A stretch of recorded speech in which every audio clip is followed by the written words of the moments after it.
8 ලඝු ගණක ගානක් තියෙන්නේ 10 0.6යි 3යි 7යි 5 කියන්නේ 4.34 නම් LG 43.4 හොයන්න තියෙන්නේ. right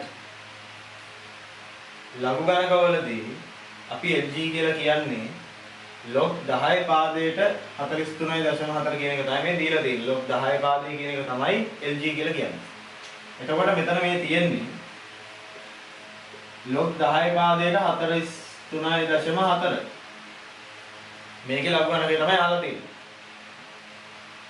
ඔයාලට පුළුවන් මේක දෙවිදියකට හදන්න. එක්ක දර්ශක වලට හරවගෙන හදන්න පුළුවන්. නැත්නම් මේ දර්ශක වලින් දීලා තියෙන එක ලඝු ගණක වලට හරවලා හදන්නත් පුළුවන්. right අපි දැන් මේක හරවමු දර්ශක වලට.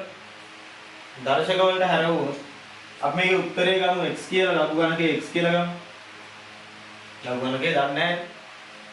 එතකොට ඔයාලට මේක ලියන්න පුළුවන්. අර දැන් ඔයා කලින් පේපර් වල මේ කෙටි ප්‍රශ්නේ කරන්න පුරුදු වෙලා තියෙනවනේ එක එක විදිහට. ඒකවල මම මේ එක එක විදිහට කියන්නේ ඒක දෙවිදිහකට හදන්න පුළුවන්.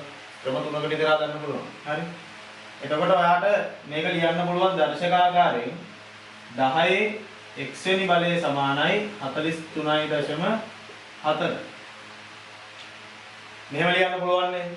මේක තමයි ඔයාලට දන්නේ නැත්තේ. ඔයාගෙන් අහලා තින්නෙත් ඒක තමයි. 10 මොන බලයේද 43.4 වෙන්නේ? දැන් ඔයා දන්නවා 10 0.637 කියන්නේ 4.34. 4.34 තමයි මේ 10 0.637 කියන්නේ. ඔයාලට පුළුවන් 43.4 මේකේ හදාගන්න. මේකේ දෙපැත්තම 10න් ගුණ කරා නම් මේක 43.4 වෙනවා. එතකොට මේ පැත්තෙන් ඔයාලට උණු උත්තරෙත් එනවා.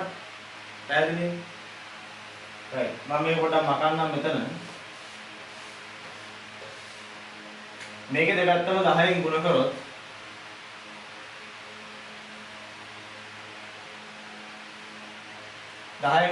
ඔයාලට මොන කියනවා එහා පැත්තේ? එහා පැත්තේ කියනවා 43.4. මේ පැත්තෙන් පාද සමාන දර්ශක දෙකක් ගුණ වීමේදී